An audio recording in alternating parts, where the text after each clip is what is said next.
అందరికీ తెలిసిన విషయమే కదా. ఇక్కడ యాకోబు గారికి రిబ్కమ్మ ఇస్తుందన్నమాట మోసపూరితమైన సలహాలు. ఇవ్వచ్చా? తల్లిదండ్రులుగా మనం ఇవ్వచ్చా మన పిల్లలకి మోసం చేయమని?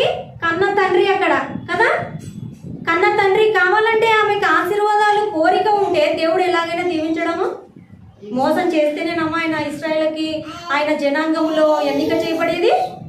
దేవుడు అనుకుంటే ఆమె గర్భంలో ఉన్నప్పుడే చెప్పినాడు దేవుడు, చిన్నవాడికి పెద్దవాడు దాసుడు అవుతాడని. ఆ మాట నెరవేర్చడానికి మోసం చేస్తేనేనా? ఇది మోసమే కదా. యాకోబు వెళ్ళి నీవు ఏశావునివేనా అంటే నేను ఏశావునే అంటాడు వెళ్ళి. ఎందుకని? ఆశీర్వాదాలు రావడం కోసం. ఇలా ఒకటి ఆశించి ఏదో దురాశలకి ఏదో ఆశించి అది ఏ విషయమైనా కావచ్చు, మనము మోసం చేయరాదు. ఉన్నదే ఒప్పుకోవాలి.